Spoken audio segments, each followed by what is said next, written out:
Vamos a empezar con los puntos fundamentales. Saben que todo autor siempre tiene que ser estudiado en su contexto. Como diría Ortega y Gasset, yo soy yo en mis circunstancias. No podemos entender un pensamiento si no se entiende el lugar y el espacio en el que surge ese pensamiento. De allí es importante también remarcar que si algo no se entiende, pido que por favor levanten el micrófono, pregunten o planteen sus inquietudes o sus aportes, que todo es bienvenido siempre. Vamos a empezar entonces con la biografía y el contexto, aspectos que yo considero que son fundamentales de entender y de conocer. Thomas Hobbes nace hacia fines del siglo XVI, pero se desarrolla concretamente su pensamiento durante el siglo XVII. Es oriundo de Inglaterra. Su padre era vicario. A partir de un conflicto religioso de su familia, debe trasladarse hacia Londres, donde empieza a desarrollar sus primeros pasos dentro del mundo intelectual. Queda bajo la tutela de Francis, que es su tío, hermano mayor de su padre, Francis Hobbes. Em, con sus estudios empieza a formarse primeramente en la lectura más clásica de Aristóteles y la escolástica. Recuérdese que todavía estaba, aunque ya en cierto sentido menoscabada, pero se encontraba todavía vigente la escolástica, que ya había empezado un proceso de declinación dentro del mundo occidental, pero seguía siendo un punto de referencia. Esa inspiración filosófica aristotélico-escolástica o aristotélico-tomista, si le quieren llamar en esos términos, los cuales yo no lo favorezco, pero lo entiendo, no resulta del agrado de Thomas Hobbes, lo cual vamos a ver luego, va a marcar su escepticismo a estas corrientes, sobre todo lo que es la teoría del conocimiento, sobre todo lo que es la teoría del conocimiento, que es la más importante de todas, y por ello empieza a recorrer su propio camino dentro del mundo intelectual. Cuestiones fundamentales que quiero resaltar y que son necesarios de tener en cuenta, son fundamentalmente necesarios, es que él va a tomar contacto con Bacon, pero también va a tomar contacto con Descartes y las obras del mismo. ¿Por qué remarco esto? Hobbes llega a trabajar como secretario de Francis Bacon. Recuérdese que Francis Bacon, gran empirista, es el que realiza la crítica a los cuatro ídolos. Si alguien no sabe qué son los ídolos de Bacon, pueden preguntarme y lo aclaro. Si no, seguimos adelante. No sé, directamente levanten el micrófono porque no puedo estar atendiendo los apuntes y el chat. Entonces, Creo que si podrías explicar eso, estaría muy bueno. bien, ¿qué son los ídolos en Bacon? Y saludamos al doctor Siguen. Remarco, Thomas Hobbes llega a trabajar junto a Francis Bacon. Francis Bacon es anterior a Hobbes, de hecho fallece unos 60 años antes que Hobbes, eh, y también conoce Hobbes a Descartes y a Galileo. Tiene contacto. No es que hayan sido íntimos amigos, pero tiene contacto. Después voy a explicar por qué es este tipo de contacto. ¿Qué es lo que le va a permitir a él establecer la crítica al racionalismo? Pero la crítica al racionalismo va a emerger primeramente porque su contacto primigenio fue con la filosofía de Bacon, porque él trabaja con Bacon. Entonces, Hobbes, al trabajar con Bacon, se va a ver mucho más influenciado por esta corriente empirista, concretamente por la crítica a los cuatro ídolos. Y esto necesito que tomen nota, porque después, cuando yo les explique la controversia de Hobbes, es justamente una controversia de rigor estrictamente teológico. La gran crítica que se le hace a Hobbes y lo cual lo lleva incluso al exilio es que sus postulados no es como algunos creen deísta, sino que rayaba abiertamente el ateísmo. ¿Qué son los ídolos de Bacon? Francis Bacon, pensador y escritor influyente ya de la apertura de la modernidad, llamó ídolos a las falsas nociones y a los prejuicios que obstruyen el verdadero conocimiento en el espíritu del hombre. Francis Bacon llama ídolos a aquellas nociones y prejuicios que tiene el ser humano, de las cuales se debe liberar para poder adquirir lo que es, y cito sus palabras, la auténtica interpretación de la naturaleza. La auténtica interpretación de la naturaleza debe librarse justamente de los ídolos. En el libro primero del Novum Organum los va a dividir en cuatro: los ídola tribu, los ídola specus, los ídolas fori y los ídolas teatri. Los ídolos de la tribu son propios de toda la raza humana. Las características de estos ídolos son cierta tendencia a suponer que hay en la naturaleza más orden y regularidad de lo que realmente existe. Tendencia a aferrarse a opiniones adoptadas a lo largo y de la historia. Esto es lo que va a criticar Bacon. Esta idea de ver cierto orden en la naturaleza cuando técnicamente en la naturaleza ni hay orden ni hay desorden, porque orden y desorden, según Bacon, son categorías de lenguaje. Entonces, esa idea que tiene el ser humano de creer que hay una suerte de cosmos, entendiéndolo en sentido griego de orden, queriendo proyectar una suerte de orden inteligible a partir de un logos que ha vuelto inteligible la criatura, la creación. Eso es la primera gran crítica que establece Bacon. Esa idea de aferrarse a una regularidad que técnicamente en sí no existe. Luego también tenemos que considerar que los ídolos de la cueva son los ídolos del hombre individual, ya que cada hombre, según Bacon, cada hombre está sujeto a las propias limitaciones, tanto de sus sentidos como de percepciones adquiridas.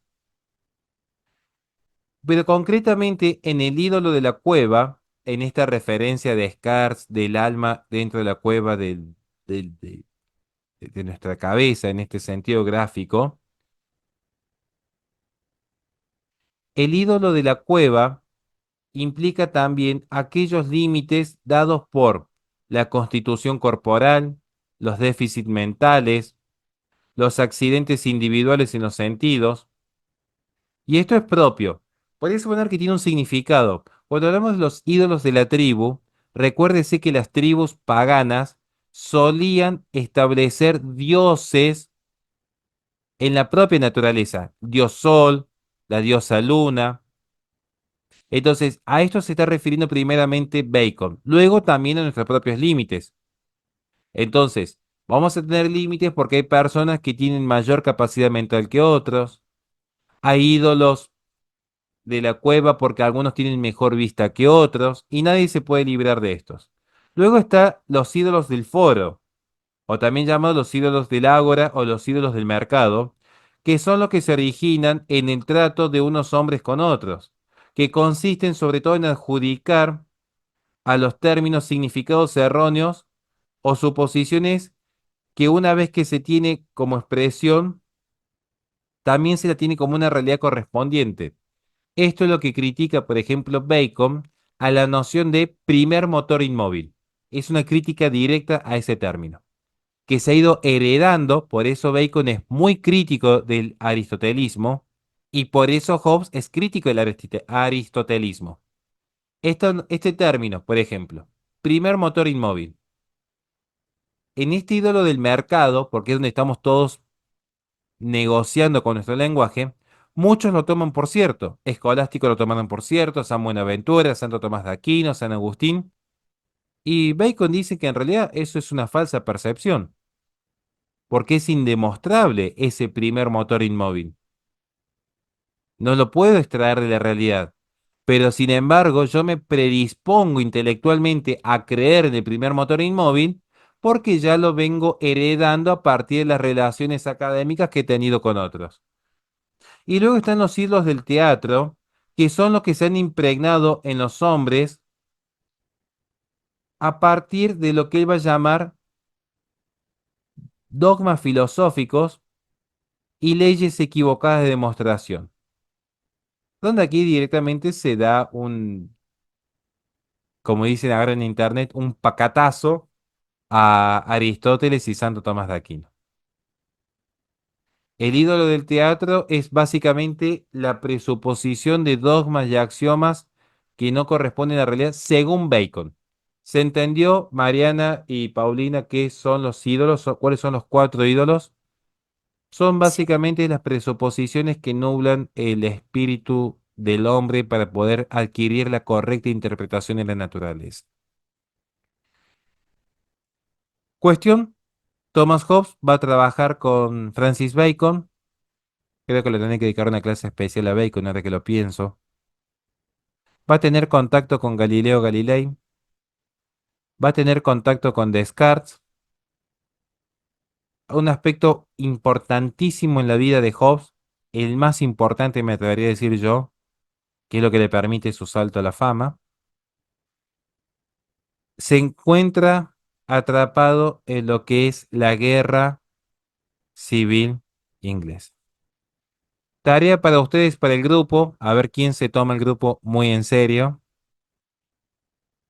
Que alguien se anime, o varios, sería la idea que varios lo hagan, a explicar qué sucedió en Inglaterra para que se libre esa guerra civil. Las guerras civiles inglesas, que alguien se anime a buscar el contexto de dichas guerras, porque nos va a servir de ejercicio histórico. Pero es importante, es muy importante el tema de las guerras civiles. ¿Por qué? Porque además de que Hobbes se había posicionado históricamente del lado de los realistas, y obviamente favoreciendo el poder de turno, eso le va a llevar a él al exilio, pero también le va a llevar a tomar un contacto directo con lo que es la realidad de la muerte y la violencia. Y Hobbes tiene un detalle en su vida. Él nace con, no me puedo acordar cuál es la enfermedad específica, a ver si alguien me pudiera ayudar, sería un éxito. Él nace con una enfermedad muy particular, que desde niño lo mantuvo muy aislado y muy alejado del desarrollo normal de cualquier infante. Y es una enfermedad que lo mantuvo siempre cercano a la muerte. Les voy a explicar hoy un pasaje clave para entender eso, sumado a la guerra. Entonces, la muerte y el miedo a la muerte es algo con lo que él ya nace y de hecho él mismo lo va a expresar así en esos términos en una de sus obras. Cuando él dice que su madre parió a dos gemelos, a él y al miedo. Bien, aclarado este punto, ¿se entendió el contexto hasta aquí? ¿Sí o no? ¿Vamos bien? Kuxu, Cristian Josué, Naum, ¿vamos bien hasta aquí? Bien. Proseguimos entonces. No puedo creer que vayamos bien con los tiempos. Cosas raras que suceden. Obras fundamentales. Algunas se las puedo pasar al grupo si es que alguien le desea leerlas. Yo no tengo ningún problema. Son liberadas de derecho de autor ya. El ciudadano. Elementos de derecho. La naturaleza humana. El leviatán, que obviamente es la más importante de todas. Del cuerpo. Ese es muy importante, que parezca raro. Del cuerpo tiene su particularidad, que si puedo lo vamos a hablar hoy día. Sobre la materia y sobre el hombre. Pero obviamente que la más importante es el Leviatán. ¿Qué es lo que me interesa que les quede del Leviatán? Bien, sobre el Leviatán que es la obra con la que él deja una huella dentro de lo que es la filosofía política, publicada en 1651, refiere a ese temible monstruo marino que se describe en el libro de Job. Job sugiere que el Leviatán, o mejor dicho, el poder del Estado, tiene que ser absoluto. Por eso lo compara analógicamente con este monstruo bíblico. De hecho, el título alternativo de Leviatán es La materia, forma y poder de una república eclesiástica y civil. No sé si habrán visto cómo es la tapa del Leviatán donde aparece un gran hombre, pero que si uno lo analiza en detalle, está constituido por pequeños hombres que son los súbditos, en esta referencia que el todo es más que la suma de las partes. Y tiene en una mano la espada y en otra mano el cetro, el poder eclesiástico y el poder civil. Por eso van a ver que en esta continuidad, que es algo que yo ya he trabajado en mi canal, van a encontrarse que son muchos los autores de esta época que van a poner el absolutismo por sobre el poder civil y eclesiástico. No solo Hobbes, tenemos también el caso de Bodin y tenemos también el caso de Maquiavelo. Tres autores que favorecen el absolutismo. Pero no es de por sí, yo sé que me toca exponer siempre al autor con total honestidad y defenderlo, pero en este sentido yo sinceramente lo defiendo en cuanto a la honestidad intelectual con la cual trabajan, porque ellos están escribiendo en el contexto de la guerra y la persecución. Están viendo que, al igual que en la posmodernidad, Lyotard, vean este paralelismo, así como en la posmodernidad, Lyotard va a decir que todo metarrelato, comunismo, liberalismo, iluminismo y cristianismo no sirvió para evitar dos guerras mundiales, lo cual pareciera que tiene cierto sentido. Después discutiremos el error que puede tener ese postulado. Hobbes está describiendo una realidad.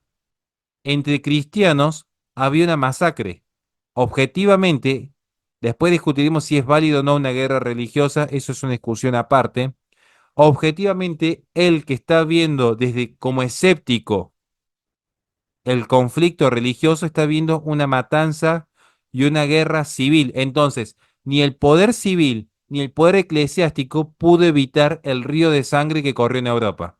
Por eso él, Bodin y Maquiavelo van a defender el absolutismo, porque finalmente están entendiendo que el hombre librado a su estado de naturaleza simplemente se va a masacrar entre sí. Se entiende por qué él escribe Leviatán, ¿no? No lo estoy justificando, estoy queriendo que lo entiendan nada más.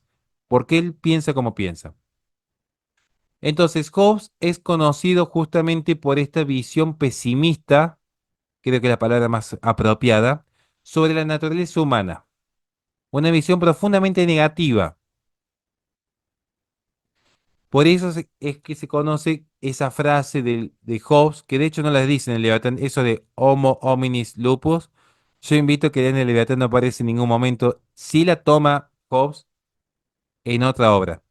Homo hominis lupus es una locución latina que significa el hombre, lobo del hombre, o el hombre es un lobo para el hombre, también tiene esa traducción, pero que se encuentra primeramente en Plauto, siglo tercero antes de Cristo, y que luego la van a tomar otros. De hecho, creo que San Agustín también, Séneca sé que la dice,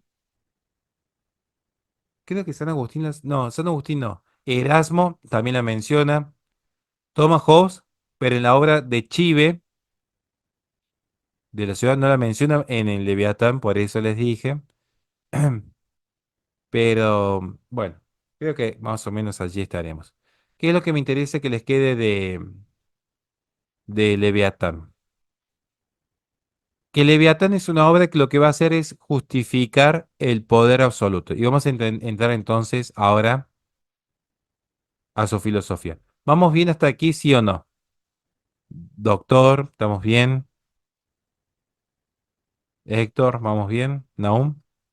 ¿Omar? Bien. Por cierto, muchas gracias a todos. Sé que hay mucha. Ayer estuvimos llevando algunas cosas a oncopediatría, un poquito de emergencia, tuvimos que salir, pero bueno, así funciona el mundo. Se ve que Hobbes estaba un poco equivocado en esa visión tan pesimista porque hay mucha gente como ustedes que sin estar coaccionados por el Estado apuestan libre y voluntariamente a la práctica y la caridad. Entonces, ustedes habrían pacateado a Thomas Hobbes y les quiero agradecer de corazón por permitirnos junto a mi familia poder seguir en este apostolado. Filosofía de Hobbes, filosofía política. Me interesa que hablemos hoy exclusivamente de la filosofía política. Yo ayer les pasé un texto y acá me puede corregir el doctor lo que es mi teoría y que me la puede corregir tranquilamente. No se puede hacer filosofía política sin un presupuesto antropológico. Es más, me atrevería a decir que no se puede hacer filosofía sin un presupuesto antropológico, que es cómo entiendo yo al hombre. Es un punto elemental. ¿Quién me ayuda a leer solamente el texto que tenemos aquí, para no leer todo el texto que yo le pasé? Creo que con la primera parte, el primer párrafo ya nos sobra para entender el presupuesto antropológico y explicarlo. A ver, ¿quién se anima a darme una mano así descanso la voz? Porque estoy sin mi mate hoy día. ¿Algún valiente? Profe, Sí, dígame, Héctor. entonces, presupuesto antropológico. La naturaleza ha hecho a los hombres tan iguales en sus facultades corporales y mentales que, aunque pueda encontrarse a veces un hombre manifiestamente más fuerte de cuerpo o más rápido de mente que otro, aún así, cuando todo se toma en cuenta en conjunto, la diferencia entre hombre y hombre no es lo bastante considerable como para que uno de ellos pueda reclamar para sí beneficio alguno que no pueda el otro pretender tanto como él. Porque en lo que toca a la fuerza corporal, aún el más débil tiene fuerza suficiente para matar al más fuerte, ya sea por maquinación secreta o por federación con otros que se encuentran en el mismo peligro que él. Fantástico. Presupuestos antropológicos que quiero remarcar aquí, que son dos. Primero, nadie es invencible. Este es el primer presupuesto. ¿Quieren explorar esto?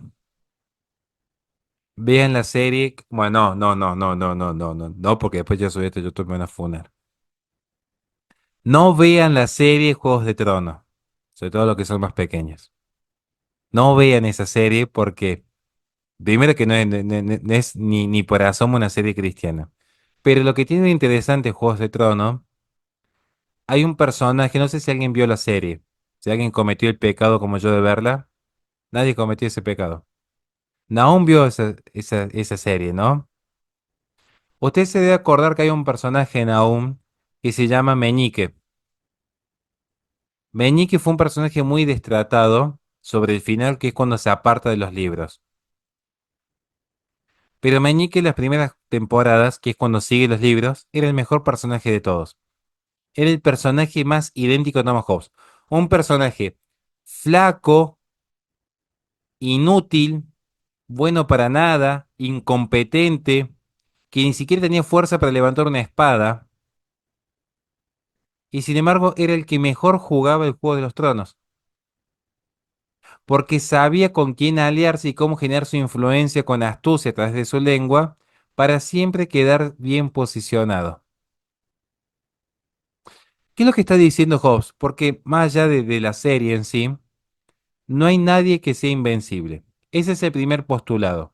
Algunos serán más grandes y algunos medirán 2 metros como yo, 1,98 m, en mi caso, 110 kilos entrenados para el boxeo.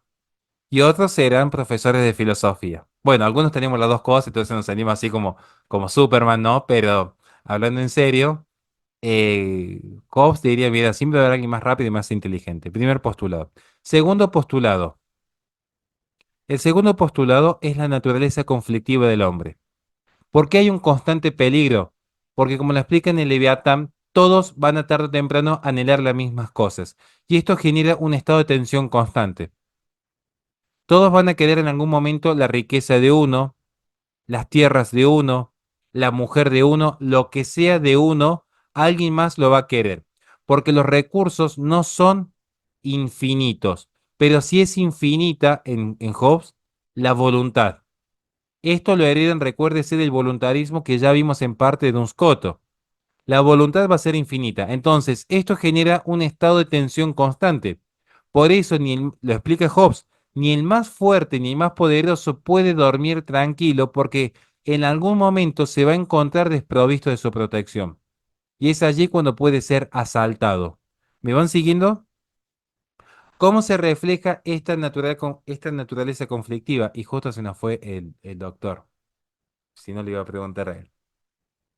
¿Vieron que les pasé el video ayer de un profesor que estaba dando clases como yo, así acostado, sin mayor preocupación? ¿Alguien lo vio ese video? ¿Qué pasó en el video? Alguien que me relate qué pasa en el video. Porque es gracioso, pero es muy bueno filosóficamente ese video. Yo, A ver, cuéntame qué pasó en el video. hay un profesor que él llama a una de sus alumnas que se llamaba Yara se llama. Entonces se confunde y la llama Lara. Entonces ella lo corrige a él. Luego ponen segundo después y el profesor está como despidiéndose, ¿no? Y hay otra muchacha que también es su alumna, que sí se llama, no, pero me acordé. Lo que pasa fue que la muchacha que corrigió al principio, Yara, le dice al profesor que ese nombre es un nombre feo, el nombre es Lara. Luego pasa el tiempo y el profesor está como despidiéndose. Y hay una muchacha en el salón que también, que sí se llama Lara. Entonces ella lo dice y le dice como refiriéndose a la muchacha del principio, ¿no? Que ella tenía un perrito que se llamaba Yara y que ese era como un nombre de perro, ¿no? Claro. Básicamente. Cuestión que primero Yara dijo que Lara era un hombre recontra feo. Entonces después vino justamente Lara y dijo, ah, mira, Yara me recuerda el nombre de una perrita. Es nombre de perrita, o sea, la trató de perra a la otra compañera de una manera muy insidiosa. ¿Por qué le hice ver ese video? Porque van a ver que los conflictos no siempre son a los golpes. De hecho, los varones normalmente nos agarramos a las trompadas y 5 minutos después estamos tomando una cerveza como si nada hubiera pasado con el mismo que nos estuvimos peleando. Esto es muy natural.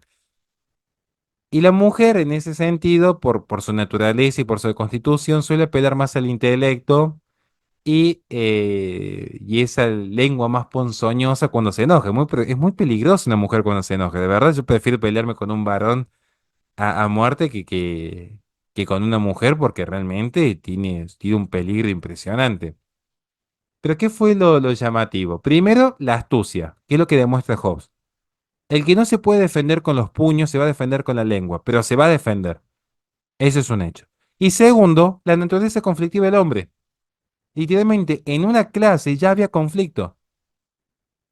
Que si hubiesen estado, yo les puedo asegurar que si esas dos mujeres se encontraban cara a cara, no en la sala de Zoom, cara a cara, y con ese comentario de nombre de perrita y la otra mujer que se notaba que tenía su carácter, terminan agarrándose los pelos. O sea, pero se ve porque yo lo he visto.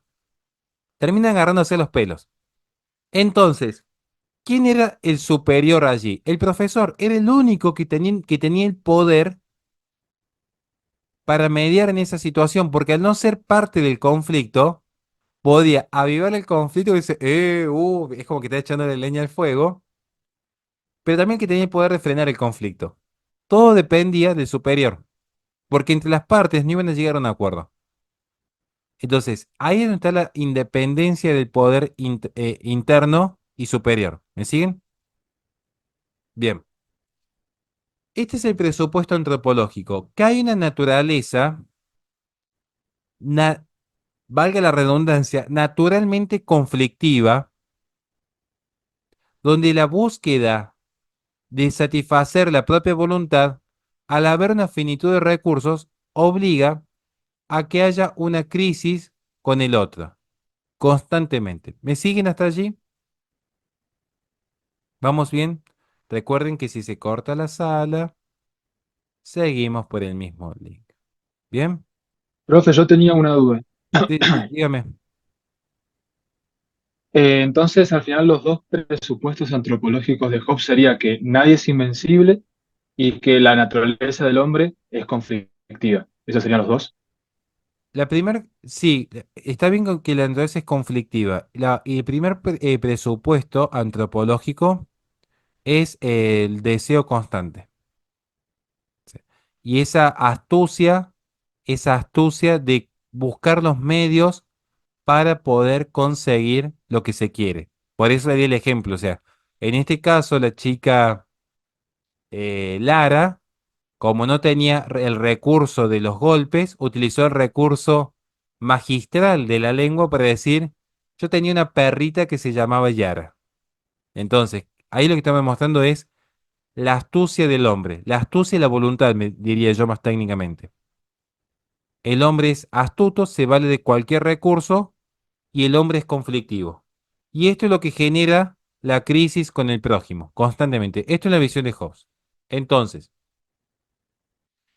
en resumen, para cuando se nos corte la sala seguir y pasar ya directamente al Leviatán, vemos entonces que, primero, Hobbes, en ese contexto, hay una pregunta, ¿la escuchan aún? Sí, profe, una pregunta. ¿Él llega a justificar por qué la naturaleza es conflictiva? ¿Justificar en qué sentido? Porque él sí da el justificativo que estamos dando en cuanto que el ser humano está dotado de voluntad, esta voluntad es presente en todo e inagotable. Es decir, es una voluntad que siempre está deseando. Y el problema del deseo constante es que no son constantes los recursos. Por eso dije, hay una voluntad ilimitada frente a recursos limitados. Y eso lleva a que uno quiere en algún punto lo que el otro tiene. Si yo quiero su auto, es porque no, su auto no lo tengo yo. Hay un recurso que es limitado. Su auto es su auto. ¿Me sigue? Como mi dinero es limitado. Pero mi voluntad no es limitada, sino que es ilimitada. Entonces, es imposible de controlar mi voluntad de querer su auto, de envidiar su auto, de codiciar su auto. Y eso es lo que llevaría a un conflicto en Hobbes. ¿Me sigue hasta allí? Ahora, ¿por qué tenemos una naturaleza caída? No, eso Hobbes no lo va a abordar. Él lo presupone a partir de la experiencia. Yo voy a llegar a ese punto de la teoría del conocimiento de Hobbes. Ya vamos a llegar a ese punto. ¿Bien? Sigamos entonces. Las preguntas, por favor, por habladas, levanten el micrófono porque no puedo leer el chat. Si no, se me abarrota todo. Estoy con el celular, los apuntes, la pantalla, las diapositivas. Ténganme un poquito de piedad, por favor. Resumen. Hobbes escribe. Mi madre dio a luz gemelos, yo mismo y el miedo. En el momento del nacimiento de Hobbes, ya había un conflicto con Felipe II. Por eso les pedí que estudien el contexto de la guerra. Su padre era un pastor anglicano que estaba en conflicto con otros vicarios. A los 15 años, cuando estaba estudiando la lógica escolástica y la filosofía aristotélica, entra en conflicto él mismo con sus propios profesores. Es una vida marcada por el conflicto.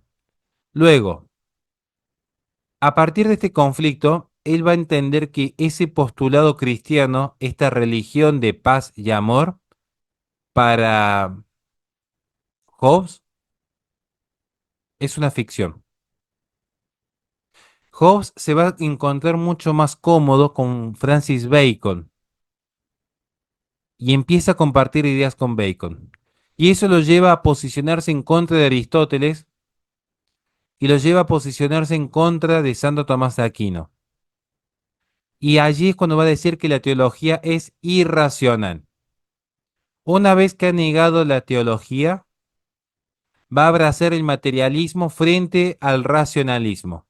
Hobbes, de hecho, es los mayores representantes que tiene el materialismo moderno. Hobbes no le interesa, tampoco le va a dedicar mucho al respecto, no le interesa lo más mínimo lo que es la sustancia espiritual, sino que él considera que la sustancia en sí es la material. Él entiende que son las causas materiales las que van determinando la acción del humano. Casi que hay un retorno a Demócrito, pero con una visión mucho más pesimista. Él entiende que el conocimiento procede de la percepción sensorial, de lo sensible, de los sentidos, y que desde allí se construyen las ideas. Entonces Hobbes, vamos a ver luego, abraza lo que es la teoría de lo que podemos llamar corpu- corpularismo. Corpuscularismo, ahí me sale la palabra, corpuscularismo es la teoría que él va a abrazar. Básicamente el mecanismo. Corpuscularismo. Exactamente, gracias, doctor. Sí, me cuesta un Mm. montón esa palabra. Básicamente, Igual sí, es casi lo mismo que la teoría atómica, perdón que interrumpa, ¿no?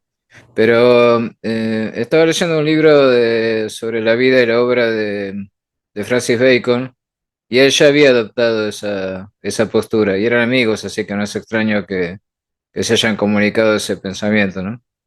Solo aclaro eso, ¿no? Que no es irrelevante el hecho de que haya estudiado e investigado con Francis Bacon, ¿no?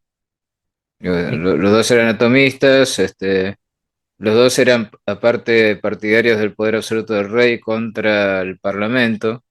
Bueno, con eso se relaciona el problema ese de la guerra civil que hubo y por qué tanta defensa de ese anglicanismo, ¿no? De la concentración de todo el poder, tanto eclesiástico como civil, está en manos del mismo, que es el rey, ¿no? exactamente, y por eso decimos que heredando el pensamiento de Bacon, tienen que tener en cuenta que Hobbes es mecanicista. ¿Qué es el mecanicismo? Entender la realidad desde un principio estrictamente material, es decir, negando los aspectos formales y esenciales, trascendentales del ente, entender la realidad en su sustrato estrictamente material y entendiéndola en cuanto a una realidad mecánica, que estos lo heredan de Demócrito, porque si el movimiento del átomo era rectilíneo, entonces hay un determinismo en la realidad, que esto es lo que va a abrazar Thomas Hobbes.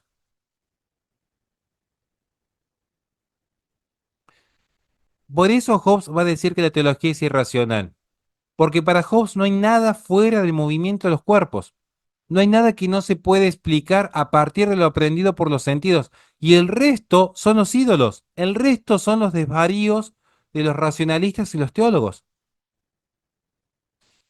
Por eso va a habilitar lo que se conoce también como la ciencia de los cuerpos, aunque ya existía previamente con Bacon y ya teníamos los antecedentes, porque tomando parte de lo que es la herencia de Galileo, parte, él va a reducir toda ciencia al estudio del ente móvil como ente físico. Y allí reduce la ciencia. Que esto le lleva a un problema luego, tiene una confrontación, esto no lo tengo estudiado, no es mi área. Tiene un problema luego con los matemáticos del momento y la geometría. Bueno, eso. Sigamos entonces, Paulina. Hay una pregunta, Paulina, le escucho. Sí, me llama mucho la atención lo que dice del conflicto y me pregunto, por ejemplo, si no tiene algo que ver con el carácter que él tenía, porque no sé, se me figura que si fuera él algo problemático por lo que dice del conflicto, pero no sé si eso sea realmente. Tiene que ver, pero, pero una persona conflictiva, pesimista, sería, por ejemplo, Nietzsche o Schopenhauer. Pero no en el sentido de Hobbes. No es que Hobbes le gustaba el conflicto, al contrario. La teoría de Hobbes se vincula incluso con aspecto psicológico, no con esa soberbia de vivir en conflicto con los demás, como Schopenhauer, que terminan aislados, pero porque la persona muy soberbia, que es conflictiva, la persona soberbia que es conflictiva, es tan soberbia y segura de sí mismo que no tiene problema en estar solo. Sin embargo, Hobbes debía apelar al Estado y el absolutismo. ¿Por qué? Porque vive en el conflicto.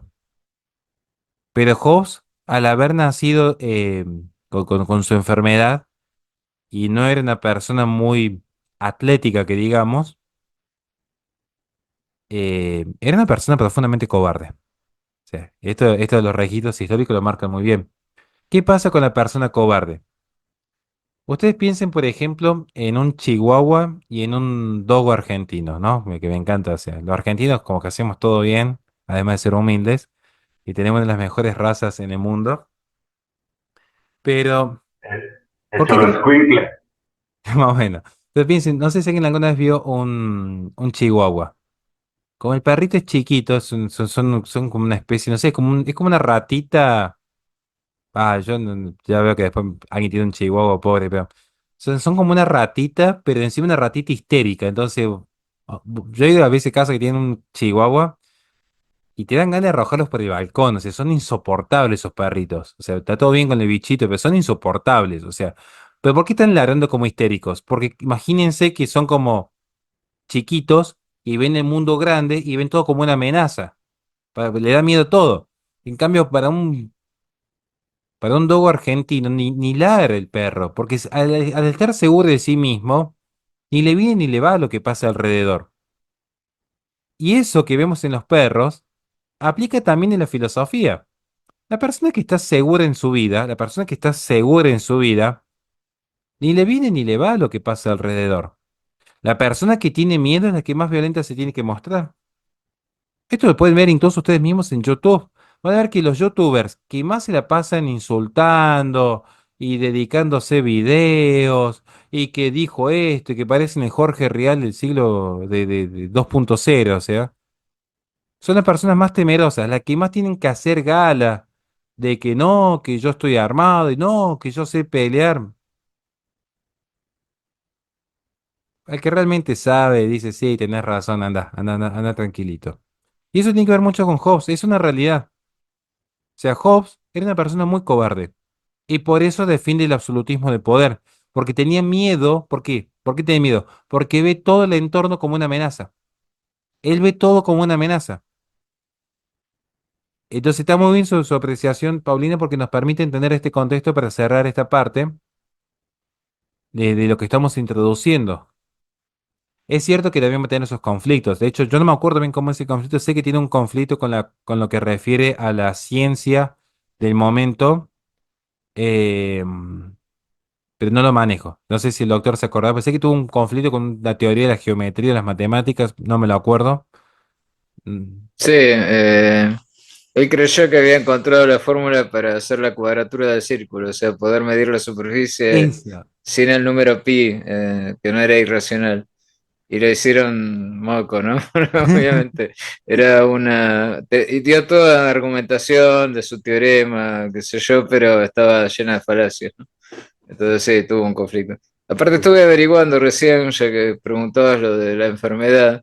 Nació prematuro y dijo que era porque, o él suponía, que la madre lo había tenido antes porque se anunciaba la llegada de la Armada Invencible de España, que iba a atacar Inglaterra, que al final, bueno, naufragó, pero que eso hizo que naciera prematuramente. Y después tuvo también Parkinson, pero murió a los 91 años, así que no sé por qué se quejaba tanto.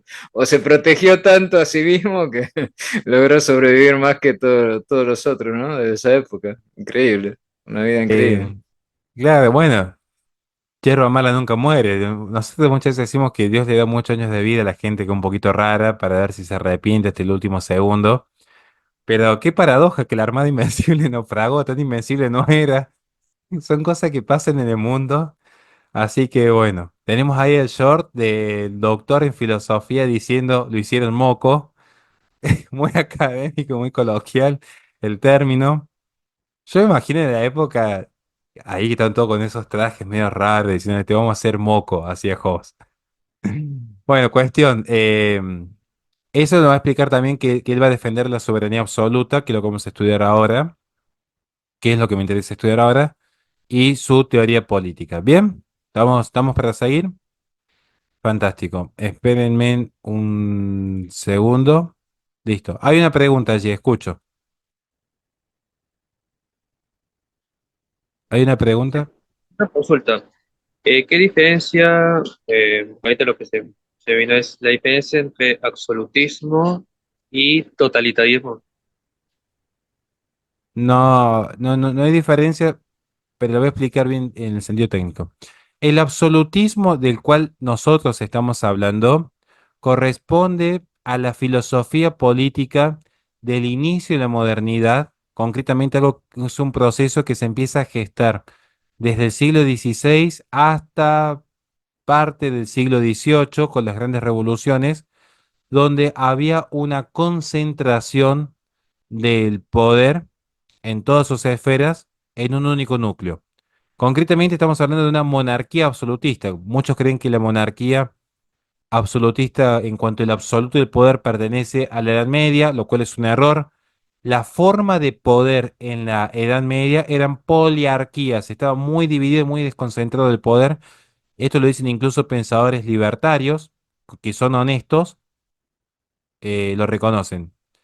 Puede incluso estudiarlo en Thomas Hood, por ejemplo, o en Hans Hermann Hoppe. Ahora, el totalitarismo es una forma de ejercer el poder, no una forma de Estado. El absolutismo sería una forma de Estado, un Estado absolutista, donde en cabeza del rey o del organismo que se designe, se concentra todo el poder. El totalitarismo es una forma de ejercicio del poder que se ejerce de manera totalitaria. Lo cual no quiere decir que tenga que haber monarquía. De hecho, nosotros, en plena democracia del siglo XXI, hemos padecido el totalitarismo del populismo socialista latinoamericano. Lo que hemos vivido en Argentina bajo el régimen del kirchnerismo, sabemos lo que es un totalitarismo. ¿Por qué? Porque allí el poder no se concentra solo en la cabeza política, como sería el rey. El totalitarismo incluso trasciende el poder político per se y se traslada a otras esferas como la esfera cultural, la esfera académica, la esfera mediática. Entonces, absolutismo es una forma de organizar el poder del Estado. ¿Me sigue hasta allí? Absolutismo es cómo se organiza el poder en el Estado. El totalitarismo es la forma en la que se ejerce el poder, que va a ir más allá del campo estrictamente político. Por ejemplo, régimen totalitario, el chavista. Y no es que solamente el presidente Maduro tiene el poder. Lo vemos cómo se ejerce hasta incluso en las pequeñas comunidades que ejercen el poder. Lo vemos en la televisión, en el poder judicial, lo vemos en el campo cultural con los influencers. Eso es una forma totalitaria porque es total. ¿Se entiende o no se entiende? Listo. Si se entiende, no toquemos nada porque funciona. Más o menos como la cultura woke hoy día. De hecho, Sería una visión totalitarista, ¿no? la cultura woke, por ejemplo, es totalitaria. Porque no solamente que la encontramos en cabeza de Biden y el degenerado de su hijo, la vemos que está atravesada desde la Agenda 2030 hasta los programas de televisión de streaming que encontramos en Netflix. O sea, no hay espacio para una disidencia. La agenda ecologista es otro ejemplo. Desde los manuales a los niños hasta las políticas del FMI. Todo pasa por el mismo semblante. ¿Vamos bien hasta allí? ¿Todo se va entendiendo? Está muy bien la pregunta, muchas gracias. Bien, principio fundamental. Acá entramos con lo lindo, con Hobbes. ¿Qué pasa con Thomas Hobbes? Pasan muchas cosas. Pero lo que más me interesa rescatar de Hobbes es, como hemos explicado, él parte de entender la realidad de manera mecánica, ese mecanicismo. Ese mecanicismo que implica la teoría corpuscular, que no es lo mismo que el atomismo, pero se parece. Lo que sucede es que el átomo, recuerden, del derivado griego, átomo, tomo significa división, de allí los tomos de los libros, y a el prefijo de la negación.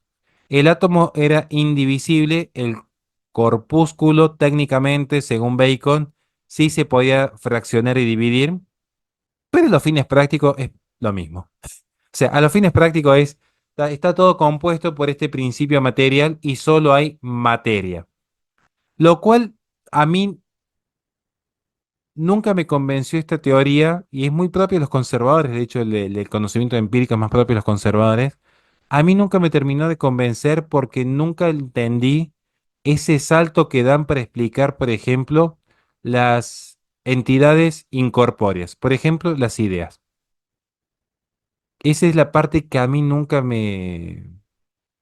Porque te dan toda una teoría de que sí, que los conocimientos entran por los sentidos. Y yo diría, sí, sí, lo entiendo, pero ¿y qué hacemos con las ideas? Sí, eso es incorpóreo, ¿no? ¿Qué hacemos con la lógica, la matemática? Pero bueno, cuestión que para Hobbes la realidad es aquello que se puede evidenciar mediante los sentidos, aquello que es corroborable empíricamente. ¿Me van siguiendo hasta aquí? ¿Dudas, inquietudes, correcciones, profesor? ¿Algo que nos quiera decir respecto al empirismo, esta realidad mecánica, estas nuevas formas de ciencia que aparecen en esa época? Sí, no, está perfecto. Y aparte es como decir, bueno, tomo la sustancia extensa y la sustancia pensante de Descartes, elimino la sustancia pensante, que me queda solo sustancia extensa, ¿no? Entonces esa sustancia extensa la pienso dividida en corpúsculos que actúan por choque directo, digamos. Uno choca al otro, lo mueve, se choca a otro.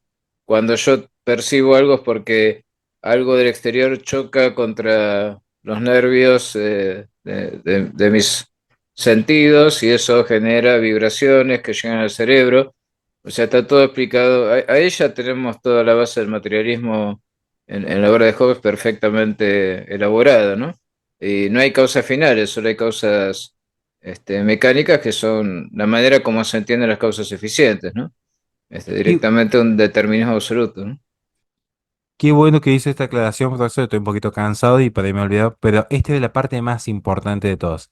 Que eso lo estoy viendo, por ejemplo, con los que están en Patreon. Han visto que ya he subido la clase de teología, pero quiero repasar un poquito esto. Total, vamos bien con los tiempos y si no, seguiremos el viernes que viene. Pero no quiero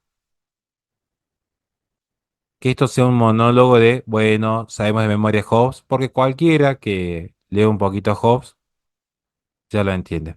¿Qué es lo que acabo de dibujar en pantalla? Una flecha. Muy bien. La flecha que tiene. Tiene Dirección. como las plumitas atrás. Unas plumas. ¿Cuáles son las causas del ente? Material formal, eficiente y Bien, Paulina, bien. Alguien que me prestó atención en las clases, no puedo creer. Alguien me iba a prestar atención alguna vez. No puedo creer.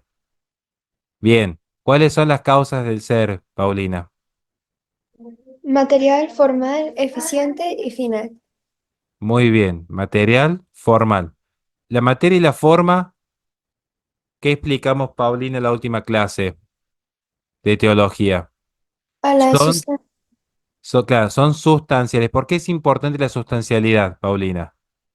Porque es que había materia prima indeterminada y que luego temporalmente fue determinada por la forma, o es que existía una forma pura que le dio formalidad a la materia. Una forma pura que de formalidad. Recuerde bien, ¿qué es lo que, qué es lo que explicaba en la última clase? Que normalmente, ¿qué error suele haber, incluso entre algunos que se dicen fisicalistas? Se suele creer que hay una especie de materia pura que le da materialidad a la flecha. Y hay otros que creen que existe una forma pura que le da formalidad a la flecha.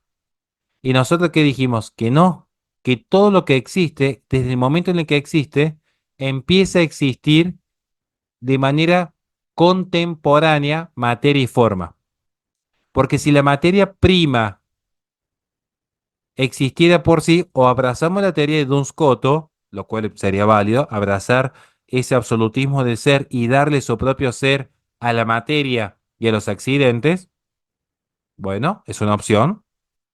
O entendemos, o entendemos que en realidad el desglose de materia y de forma es un desglose intelectual, pero que en la realidad, aun cuando existe la materia y existe la forma, siempre van a existir sustancialmente.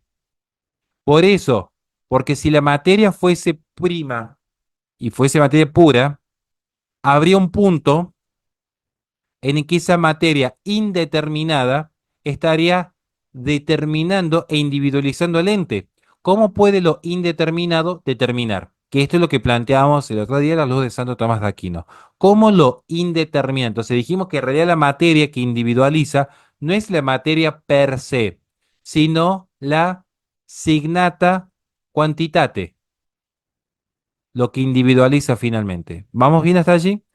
Tengo materia y forma. ¿Cuáles son las otras dos causas del ser que tiene la flecha? Eficiente y final. Muy bien.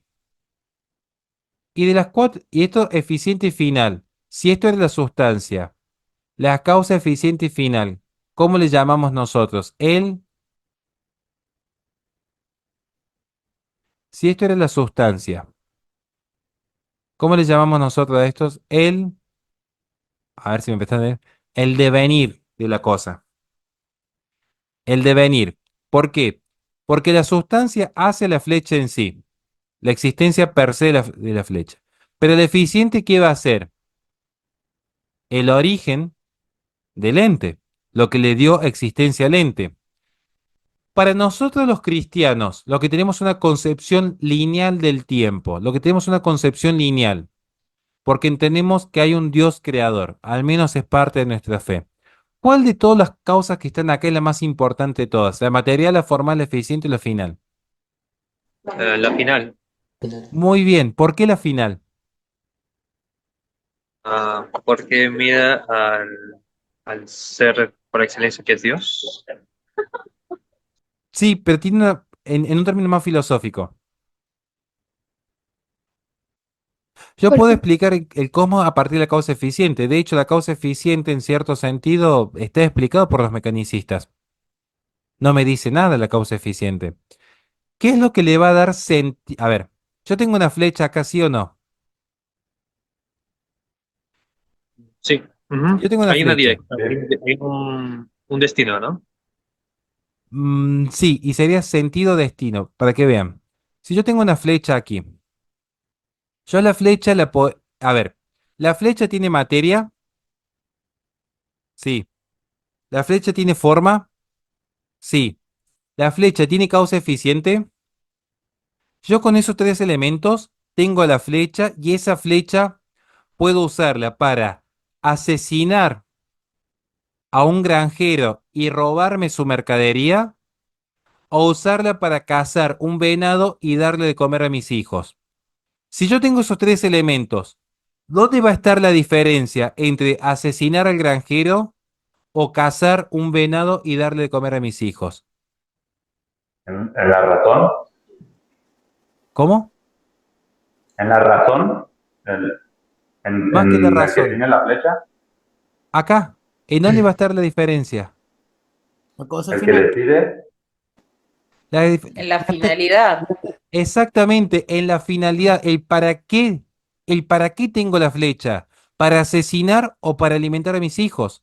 Entonces, lo más importante es la causa final, porque es lo que le va a dar sentido a la existencia. Solo la causa final le da sentido a la existencia, y por eso para el cristiano es más importante la causa final que el resto, porque todo el resto pierde sentido si pierdo la causa final. Cae todo para el cristiano. ¿Qué es lo que es el azar según Aristóteles? Aquello que carece de causa final. Entonces, los mecanicistas, que es lo que hablamos el otro día con la doctora Mirta Grimaldi en un vivo muy bueno que hicimos al respecto, los mecanicistas, como vemos este video de este intento de divulgador científico, que bueno, pobrecito, hacen un malabarismo impresionante y nunca responden la pregunta más importante de todas, que es la que te hace cualquier niño de 4 años cuando empieza a pensar un poquito. ¿Para qué? ¿Para qué haces lo que haces? ¿Para qué estamos aquí? Que eso es lo que no puede responder Hobbes en toda su obra. Porque Hobbes te va a decir, no, bueno, mire que hay que evitar el sufrimiento y que todo ser humano quiere evitar el sufrimiento porque todo ser humano ama la paz y quiere ser feliz. ¿Pero para qué? O sea, por qué debería importarme si yo tengo poder? ¿Por qué debería importarme pactar el contrato social si yo tengo el poder? A mí no me importaría entrar al contrato social si yo tengo el absoluto poder. Hobbes va a decir no, porque en algún momento te vas a descuidar. Bueno, problema mío. Capaz que no quiero, capaz que puedo ser un nómada que necesito de contrato social y seguir viajando. Entonces, ahí está el problema de Hobbes. Y el problema de todos los mecanicistas. Por eso hice este apartado. Para que lo puedan pensar a todos filosóficamente. El para qué. El para qué de las cosas. ¿Me van siguiendo hasta allí? Bien. Entramos al estado natural de guerra. Acá entramos un poquito de lleno con Hobbes. Capaz que si logramos hacer las cosas bien, terminamos hoy día las clases. Lo cual sería raro. El estado natural de guerra. Si tiene algún aporte, profesor, usted me interrumpe. Doctor, usted me interrumpe, me dice, no, te equivocaste en esto. Por ahí yo me largo a hablar cada cosa. ¿Vamos bien, doctor, hasta acá? Listo. Sí, si me aprueba el doctor, si el doctor nos puso el like, es porque vamos bien. Yo realmente les pido que alguien me haga el recorte cuando el doctor dijo, no, lo hicieron moco. Les pido que por favor alguien después me haga el recorte de eso y lo voy a subir a mis redes. Qué buenísimo. No, a ver, yo me he mandado algunas en vivo. Tengo la de Barama, cuando quise decir Barack Obama y mezclaba y estaba justo tomándome una cerveza. Cosas que pasan a veces cuando estamos en vivo que nadie sabe. Ahí estaba tomándome una cervecita antes de entrar. Después, ¿cuál fue la otra que me he mandado así en vivo? Bueno, me he mandado varias. La de Barama es una. Cuando dije que el de la motocicleta tenía complejo de inferioridad por hacer ruido. Tenemos muchas de estas. Pero ya está. Cosas que pasan. Somos humanos, gente, perdónenos. En lo que Hobbes va a llamar el estado natural del hombre, el estado en el que se encuentra el ser humano antes de ingresar a la sociedad, que sepan que esto es un ejercicio teórico de Hobbes. No es que Hobbes creía como algún antropólogo y que nosotros venimos de la cueva y que por lo tanto empezamos a evolucionar de los monos y estamos en esa transición que vamos de los árboles a las cuevas y de la cueva a la sociedad. O sea, porque eso es una teoría evolucionista. Es un ejercicio teórico. ¿Qué pasaría si? ¿Saben dónde se ve este ejercicio teórico del estado natural de guerra, por ejemplo? ¿Dónde se ve constantemente como ejercicio teórico? ¿Alguien de acá es medio enfermito como yo y consume cine? ¿Mucho cine? ¿Nadie consume cine? Habrán visto que están de moda las películas post-apocalípticas, que viene el fin del mundo, culpa del capitalismo que generó un cataclismo en la naturaleza y quedamos todos a la deriva como Mad Max. Eso es un estado natural de guerra según Hobbes. Eso, o sea, por ejemplo, las películas post-apocalípticas, donde vemos que es un mar de sangre, donde es un todos contra todos porque ya no hay una autoridad central, entonces hay pequeñas comunidades que se están defendiendo de otras comunidades que se quieren matar entre sí. Eso, yo soy otaku, le mando Héctor. Eso que ven ahí es un ejercicio natural del pensamiento hobbesiano. Todo ese tipo de películas, por ejemplo, de ese estado de así post-apocalíptico, es en Thomas Hobbes sobrio, básicamente, ¿no? O sea, es Thomas Hobbes cuando está sobrio, pensó Mad Max. Y no es cyberpunk. Ahí acaba de ver que alguien puso, al contrario, no confundan, porque cyberpunk, por ejemplo, sí es un ejercicio filosófico de Nick Strom, por ejemplo, que plantean una sociedad aceleracionista, que toman una tesis marxista donde consideran que es necesario acelerar el movimiento de los capitales para que se genere la máxima concentración posible de capitales, que es lo que se ve en el mundo cyberpunk, donde son las corporaciones privadas, que son 5 o 6 firmas que controlan el mundo entero, algo parecido a lo que pasa actualmente, y que a partir de allí sí se daría ese punto de ebullición donde indefectiblemente llegaría la gran revolución del proletariado. Entonces, donde sí se ve más el pensamiento de Hobbes es, por ejemplo, en las películas post-apocalípticas. Volviendo al tema, en Hobbes, el estado natural, que es ese estado en el que se encuentra el hombre antes de la organización de la vida social, en ese estado natural, los hombres son más o menos iguales en cuanto a naturaleza corporal y mental. Más o menos iguales. Más o menos. ¿Me siguen hasta allí? Lo que vimos al inicio. Algunos serán más fuertes, otros serán más inteligentes. Y eso genera una suerte de equilibrio, una compensación entre las deficiencias y las virtudes que cada uno pueda tener. Ahora,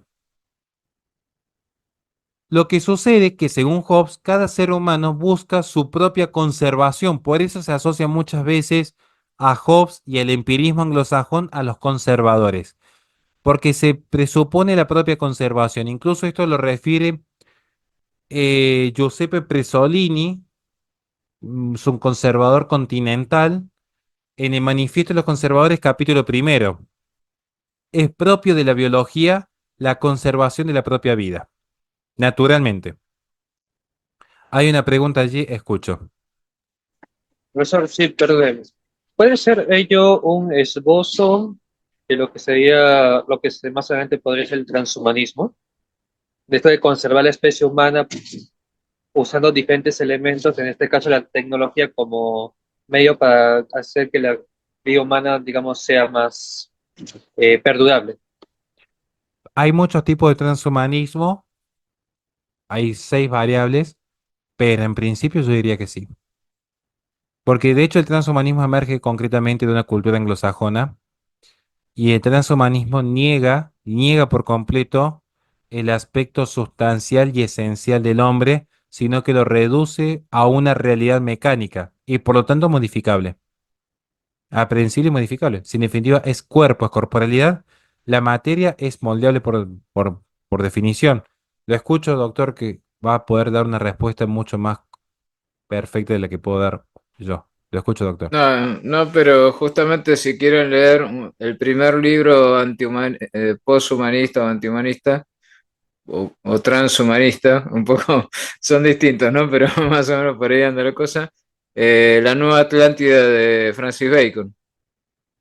Ahí plantea una república en la que gobiernan los científicos y los tecnólogos y plantea justamente que la finalidad de ese desarrollo científico y tecnológico es eliminar la enfermedad, prolongar la vida casi ilimitadamente, todo lo que nos promete ahora la medicina, la tecnología actual, ¿no?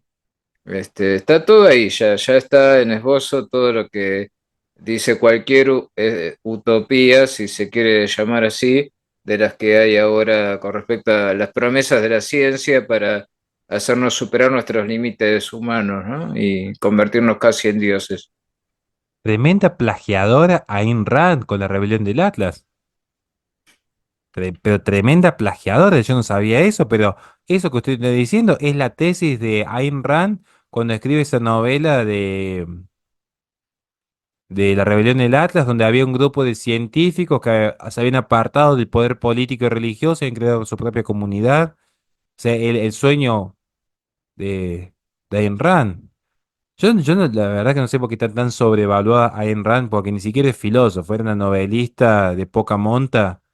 Pero bueno, ahí están algunos comedores cereales de medialunas que gracias a los impuestos de los alemanes tienen su currito acá en Argentina. Pero bueno, cosas que pasan. Sigamos entonces. Gracias, profesor. La verdad que no tenía ese dato. Thomas Hobbes presupone que en ese estado de natural del hombre, buscando su propia conservación, surge la competencia y la desconfianza entre unos y otros. Porque en el estado natural lo que hay es un deseo de la propia voluntad. Y en ese estado natural no existe la moral objetiva. No es que esté mal para Hobbes matar a una persona. No es que esté mal. Porque en el estado de naturaleza no hay ni bien ni mal. Hay hechos, hay realidades. Y luego están las interpretaciones, como dicen ahora más de un ateo, ¿no? Entonces, esto es lo que nos hacen cargo, por ejemplo, de los ateos. Entonces, veía uno que me comentaba en un vivo. Dice, no hay ni bien ni mal. Dice, Hay hechos e interpretaciones. Claro, entonces la muerte, matar a alguien no es ni bueno ni malo. Es una interpretación de un hecho real, que es que una persona quitó la vida a otro. Entonces, ¿qué sucede? Que no hay una moral objetiva. Tampoco hay un mal objetivo. No hay nada. En todo caso, hay sufrimiento. Que eso sí es experimentable. El sufrimiento es experimentable. Como el sufrimiento es experimentable, el mal en ese sentido pasa a ser ontológico en cierto punto. O el sufrimiento pasa a ser ontológico. Como no hay distinciones objetivas en Hobbes, las acciones del hombre se van desarrollando por fuera de toda consideración moral. Ahora, lo que sucede es que finalmente el ser humano, en este ejercicio teórico, el ser humano entra en una guerra permanente de todos contra todos. Un estado donde el hombre es un lobo para el hombre, donde las pasiones marcan la conducta humana. Nos dice en el libro Leviatán, apartado 13. Pero ninguno de nosotros acusa por ello a la naturaleza del hombre. Los deseos y otras pasiones del hombre no son en sí mismos pecado. No lo son tampoco las acciones que proceden de estas pasiones, hasta que conocen una ley que les prohíbe. Lo que no pueden saber hasta que haya leyes, ni puede hacerse ley alguna hasta que hayan acordado a la persona que lo hará. Acá incluso se vincula un tema que muy muy por arriba, cierto aspecto epistemológico también, ¿no? Pero, ¿cómo conozco yo? Lo cierto es que está planteando algo que parece casi una obviedad. Para que algo sea bueno o malo según Hobbes, tiene que haber una ley que determine qué es lo bueno y qué es lo malo.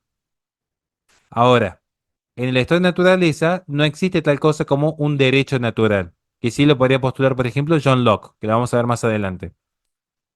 Sino que ese bien y ese mal, esa ley es literalmente es una construcción social, porque solo en la sociedad se construye la ley. Se requiere que alguien haga la ley. Me van siguiendo hasta aquí, si se corta la sala, seguimos por el mismo link, que creo que hoy terminamos antes de la una incluso. En el estado natural, que es el estado de guerra permanente, el individuo depende para su seguridad de la propia fuerza y de su propio ingenio.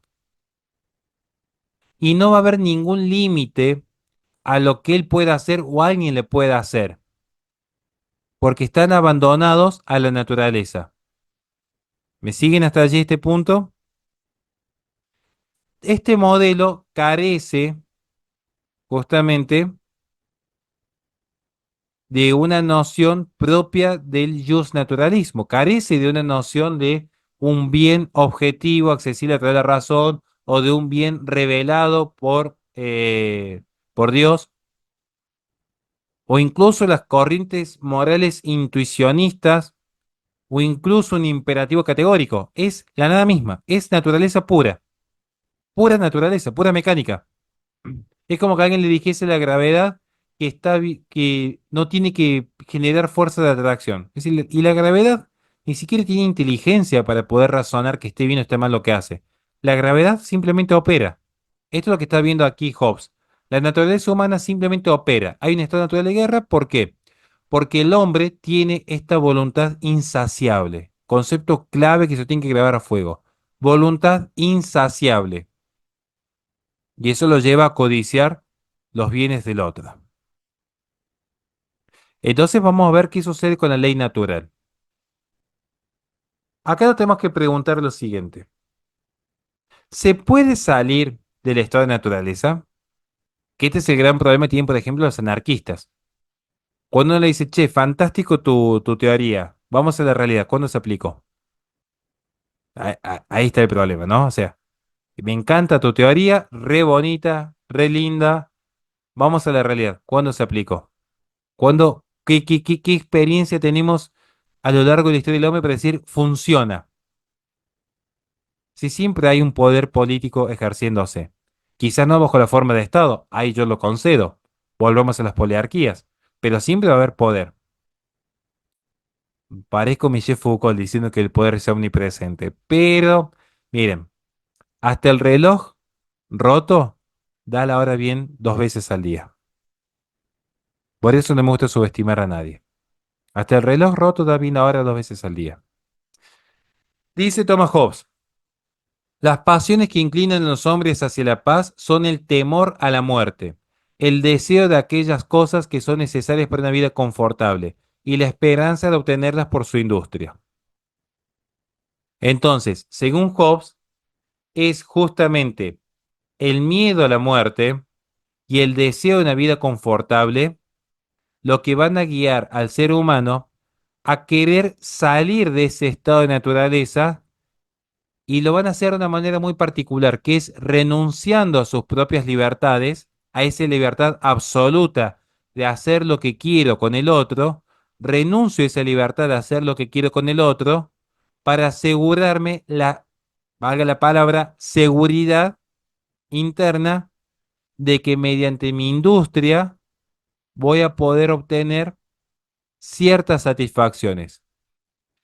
Básicamente, lo que sucede aquí es que el hecho de que haya pasiones que nos inclinan a la guerra no va a obstaculizar para Hobbes que sea posible que se inclinen estas pasiones hacia una paz permanente, porque finalmente en Hobbes es tal el deseo de los bienes que el mayor deseo es la propia vida.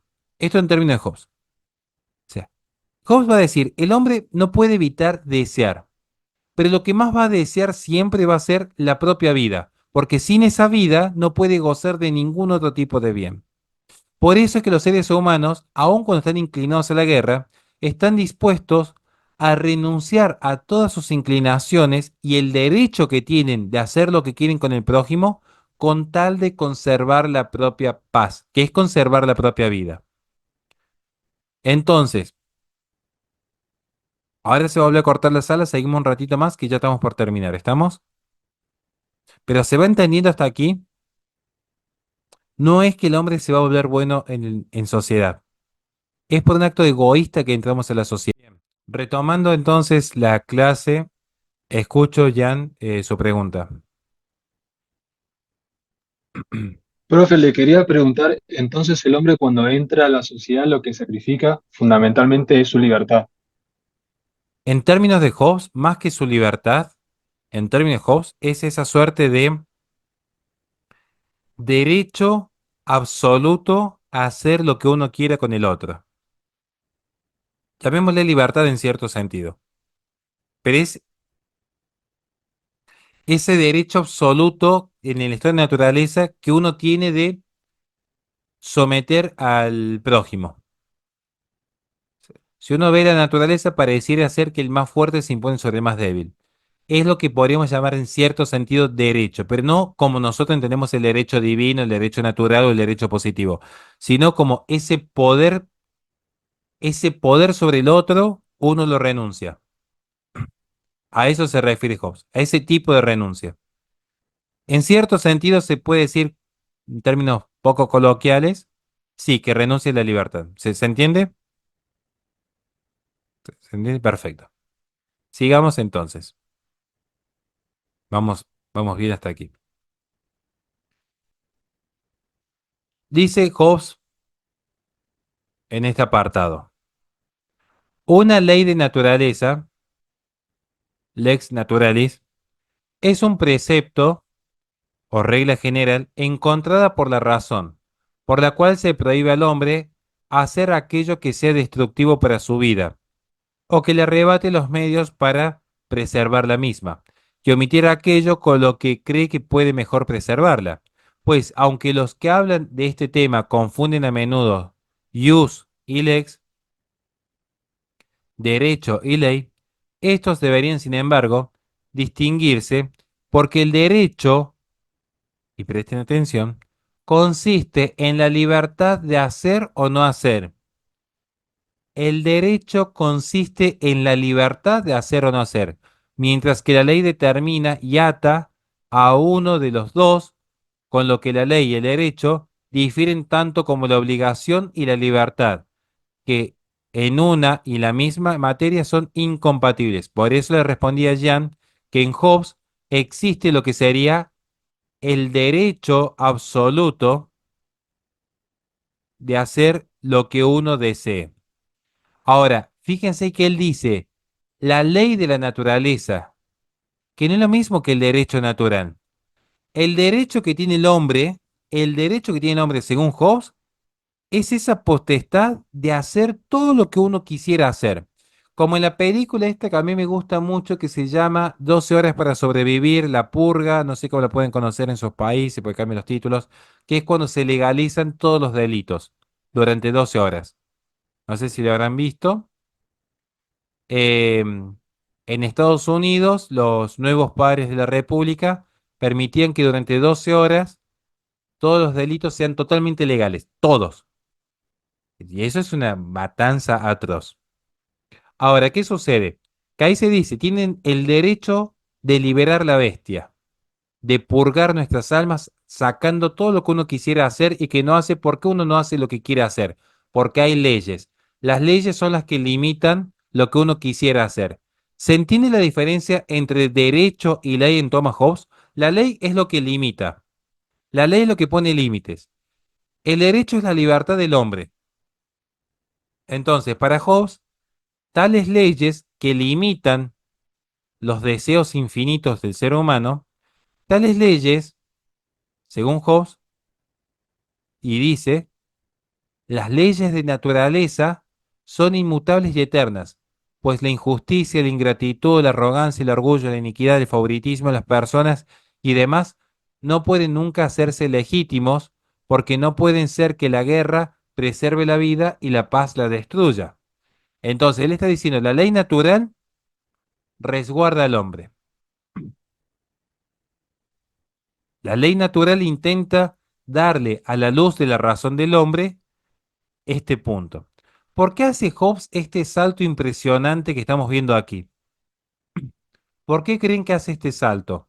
Porque él está haciendo un salto impresionante. Primero, prácticamente niega a Dios en su mecanicismo, pero luego de haber dicho cómo es el hombre en estado de naturaleza, habla de una ley natural. ¿Cuál creen ustedes que es el fundamento para decir esto en Hobbes? Piensen por un instante.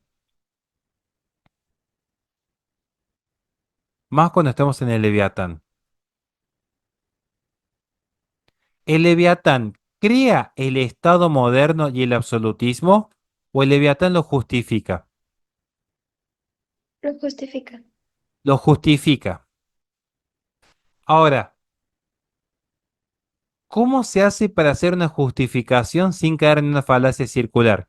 Esto es así porque yo digo que así debería ser. Se debe apelar a un principio razonable. Por eso él va a acudir a lo que es justamente la razón natural en el reconocimiento de leyes naturales que le permitan al hombre encontrar una guía, en esta ley natural, encontrar una guía para las leyes positivas. Entonces, cuando el Estado absolutista dice no matarás, es porque encuentran a la luz de la razón natural, en estas leyes positivas, un fundamento que legitima la obediencia del súbdito. ¿Por qué un súbdito debería obedecer el Estado absolutista? De hecho, Hobbes lo va a abordar. El súbdito debería obedecer las leyes del Estado por el contrato social. ¿Y qué sucede cuando no se cumple el contrato social? Se puede renunciar al mismo. El punto es, ¿qué parámetro tengo yo para saber si el Estado, el monarca, está cumpliendo o no el contrato social? Justamente la ley natural. Estas leyes de naturaleza a las que se refiere Thomas Hobbes, él las equipara a las leyes de la física.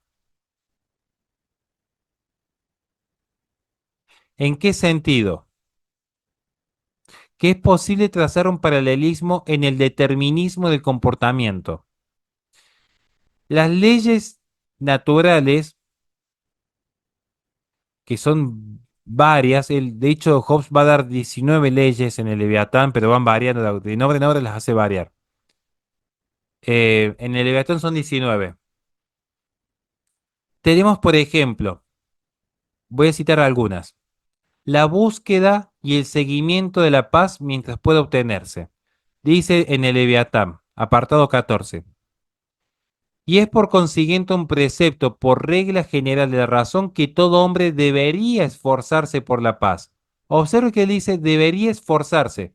No quiere decir que todo el mundo se vaya a esforzar por la paz, porque él reconoce esa inclinación natural a la guerra. Pero por la razón debería esforzarse por la paz, en la medida que espere obtenerla. ¿Por qué dice en la medida que espere obtenerla?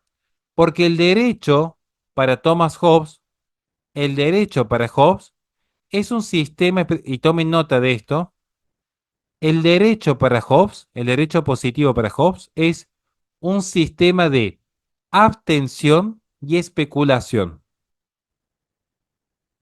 En una gran medida todo el sistema jurídico anglosajón, que acá me corrigen aunque es abogado, el sistema jurídico anglosajón, no latino, el sistema anglosajón es un sistema de abstención y especulación.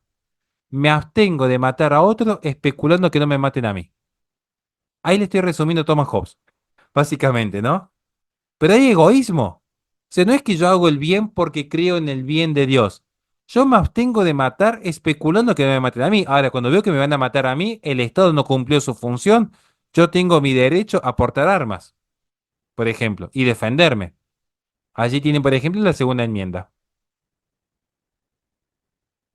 Bien. Otra ley de la naturaleza, la capacidad de renunciar a los propios derechos, lo que abre la posibilidad de establecer un contrato con otros seres humanos. ¿Qué nos dice, por ejemplo, Hobbes?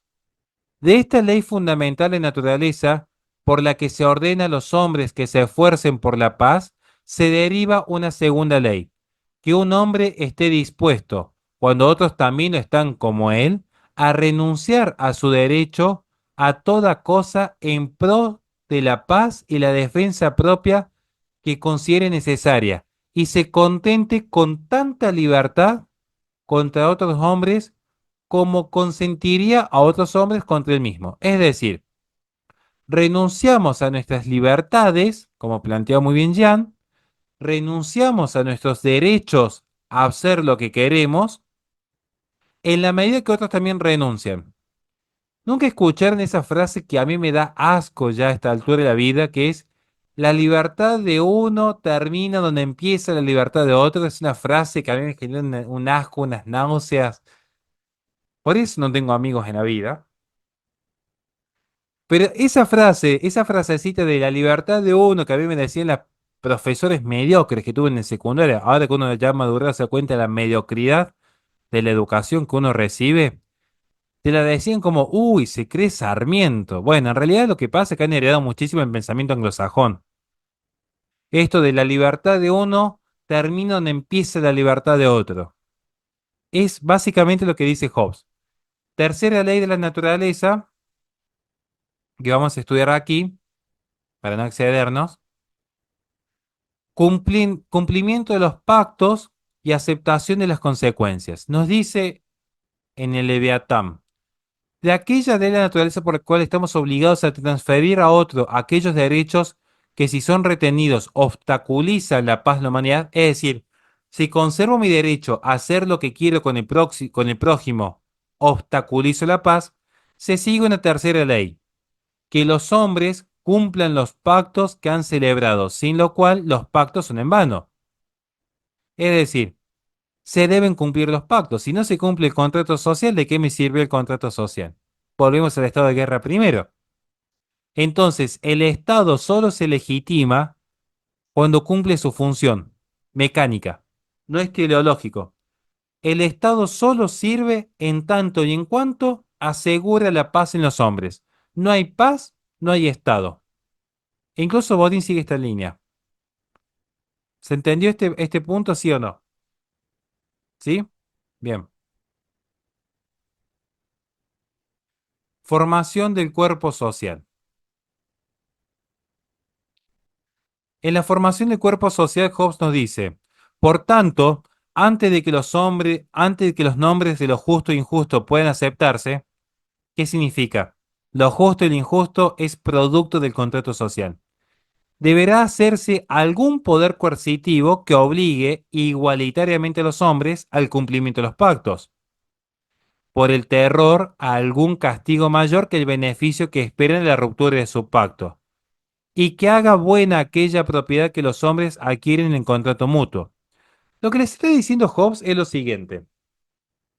Para que el contrato social tenga sentido, tenemos que entender primero lo que Hobbes marca como causas remotas y causas próximas. Entre las causas remotas está la inseguridad y el miedo a volver al estado de naturaleza. Esa es una causa remota, ¿me siguen? Volver a ese estado primigenio de guerra. Causa remota. Y luego están las causas próximas, que son el contrato. Ahora, el contrato solo tiene sentido si es posible de ejecutarse. Que lo diga Naum Naki, ¿de qué me sirve a mí un contrato si no estoy obligado a cumplirlo? Lo que dice que va a haber cumplimiento del contrato si este poder coercitivo genera el suficiente terror en la persona que, haciendo un cálculo bien liberal costo-beneficio, en este cálculo bien liberal de costo-beneficio, el delincuente dice, si yo robo 1 kilo de fiambre, tengo para comer una semana, obtengo un beneficio. Pero si me atrapan, estaré 10 años presos y no me conviene. Entonces mejor no me robo el fiambre. Ese cálculo costo-beneficio es el que se utiliza el día de hoy para establecer, por ejemplo, las penas en la ley penal. Se genera un estímulo tan grande, o mejor dicho, un miedo tan grande, que se estimula a no quebrantar la ley. Por ejemplo, ¿quién de ustedes alguna vez le ha tenido mucha bronca a un ser humano y ha dicho qué ganas de matarlo? Bueno, puede pasar. Usted capaz que son santos, no. Yo que soy pecador, uno dice sí. Y normalmente uno que dice, bueno, primero que está Dios, pero supongo que no dice Dios. Uno diría, no, mira, la verdad que lo detesto al tipo un montón, pero más amo mi vida, más amo mi propia vida. Prefiero estar en libertad que matar a esa persona. Y se genera tal pena que te dice, no, mira, si matas a alguien te dan 25 años de cárcel. Ni, la verdad que no lo justifica. ¿Se entiende? Entonces, lo que hace el sistema es tratar de generar un estímulo que te convence de querer cumplir el contrato por la represión que tendría el incumplimiento del mismo. Esto es lo que él entiende que va a obligar la observancia de la justicia. Entonces, el motivo por el cual se organiza el hombre en sociedad es finalmente, como causa final en Hobbes, la preservación de la propia vida. La preservación de la vida y la garantía de una existencia dichosa es lo que motiva a que el hombre, a diferencia de algunos animales como las ovejas o las hormigas que viven de forma naturalmente sociable, que el hombre que vive naturalmente como enemigo del hombre logre la convivencia social.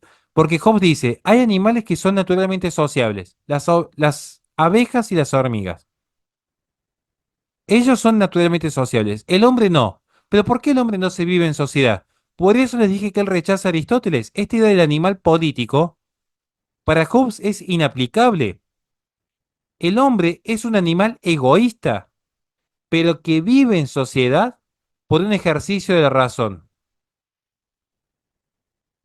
Vive en sociedad simplemente porque pacta especulando con una vida más dichosa.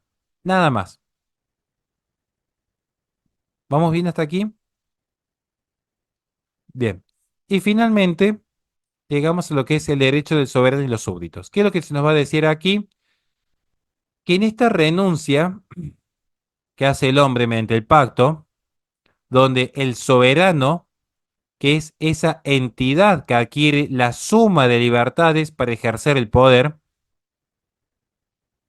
recuérdese que él está escribiendo en clave realista en defensa de la monarquía.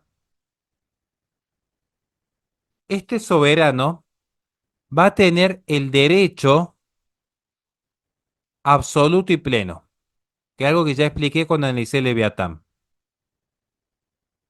Es un poder absoluto y superior a las partes, como el profesor en el videíto que yo les mandé. Está por encima de las dos compañeras que se estaban peleando. Un soberano que no puede ser castigado por los súbditos, porque es una especie de Dios. La pregunta más estúpida del planeta es, ¿quién creó a Dios si Dios lo creó todo? Es una pregunta tontísima. Le pregunta más, bueno, en ese paralelismo, aquí diríamos, ¿quién vigila a los vigilantes? Eso lo saqué de Watchmen. La pregunta sería es, ¿quién regula el soberano? La respuesta es nadie, porque si no, no sería soberano. Si hubiese algo por sobre Dios, Dios ya no sería Dios.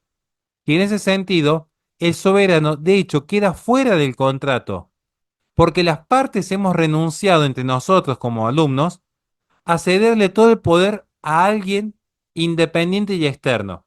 Por eso, en el caso del profesor, ¿quién controla al profesor? En el caso concreto, ninguna de las dos compañeras tenía poder sobre el profesor que estaba allí metiendo cizaña entre las dos. ¿Me siguen? Y luego quedan las libertades de los súbditos, que son simplemente aquellas que por contrato han guardado, las que poseían en su estado de naturaleza y que no han cedido. Porque en definitiva en el contrato social lo que hay es una cesión. Se ceden las libertades al soberano y el súbdito, con tal de resguardar la paz y la vida, tan solo conserva algunas libertades individuales, lo que se encuentra fuera de la regulación y la ley, que es propiamente el derecho. El derecho contiene derecho a la vida, a la propiedad, libertad de expresión, pero dentro de los límites de la ley. ¿Se ha entendido hasta aquí Thomas Hobbes, sí o no? Bien. ¿Dudas, preguntas, inquietudes? Si no, hemos terminado la clase el día de hoy. Chistes, amenazas, comentarios.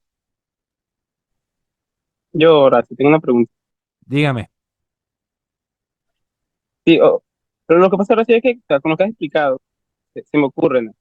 Porque, o sea, si este estado de guerra de todos contra todos es el estado que le pone fin a esa situación de guerra. Y luego, o sea, no recuerdo qué autor, creo que era, se llamaba Montesquieu, que fue, no sé si lo pronuncié bien, que él decía que luego de eso, ¿no? Comienza un nuevo estado de naturaleza, que es el estado de guerra de estado contra estado. Y Sí. si al estado ese de guerra le puso fin un estado para acabar con el estado de guerra de estados contra estados, había que crear un estado mundial. Eso, en cierto sentido, estaría habilitando el globalismo, ¿no? ¿Y qué pasó con la ONU después de la Segunda Guerra Mundial? Es lo que usted dice. Todo se hereda de Hobbes. La política moderna se hereda de Hobbes. Fíjense qué pasó. Está muy bien lo que usted dice. Pero ven esta realidad. Fuimos a dos guerras mundiales y la Liga de las Naciones se convirtió en la ONU, donde ahora había un macroestado asegurando la paz y la vida de los estados. Había un organismo supranacional. Siempre el orden lo ejerce el superior, el que puede ordenar.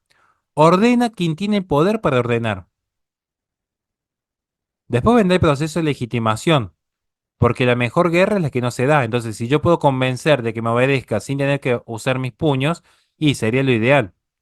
Pero finalmente la única manera de mantener ese ejercicio pleno del contrato es mediante la coacción y la coerción. La coacción y la coerción.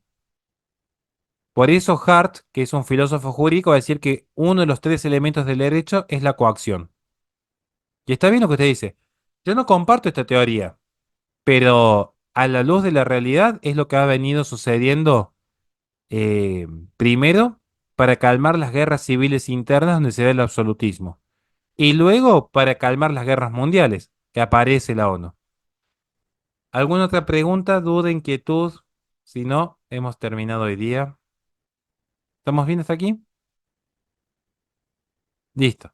Sí, Sí, profesor, justo cuando estaba hablando, mi compañero me hizo recordar mucho un libro de Michel de Foucault, creo que se llama Vigilar y castigar. Castigar. Sí, Ya lo veremos en el futuro. que justo hablaba de esto del control por la... O sea, como que hace una especie de análisis digamos, de recorrido histórico, cómo se ha ido reprimiendo a las personas hasta lo que hoy estamos viviendo, ¿no? Ya vamos a hablar de Foucault. Hay cosas que me parecen muy interesantes de él. Del rarito de Foucault tiene aportes que son fundamentales. Eso todo para entender ciertamente la genealogía de poder. Lo escucho, Jan, y ya vamos finalizando hoy día. Profe, yo quería preguntar si es posible pensar en alguna alternativa que no sea, por ejemplo, una ONU o un Estado gigante. ¿Qué alternativa se puede pensar ahora que vimos un poco la teoría de Hobbes? ¿Qué otra cosa se puede pensar? Las poliarquías medievales, le recomiendo que lo lean Hans Hermann Hoppe, Democracia, el Dios que falló, o Cómo la Iglesia construyó Occidente, de Thomas Hood. Las poliarquías medievales para mí son una alternativa superadora, a mi entender, digamos. Si no, los sistemas comunitaristas que plantea Russell Kirk o Wilhelm Röpke, que son dos grandes conservadores, o una alternativa que es un estado mucho más limitado, como lo puede plantear John Locke, que ya lo vamos a ver luego. O sea, hay alternativas dentro de la filosofía política. Así que bueno. Gente querida, es momento de partir, porque como Sarita tiene 2 años, dudo que se vaya a volver sola del jardín y corresponde el papel a buscarla. Dios los bendiga siempre, recen uno por otros, que es agradable a Dios. Cuídense mucho. Chao, Muchas chao. gracias, buen día. Chao, profe, gracias. Gracias, profe. Muchas gracias.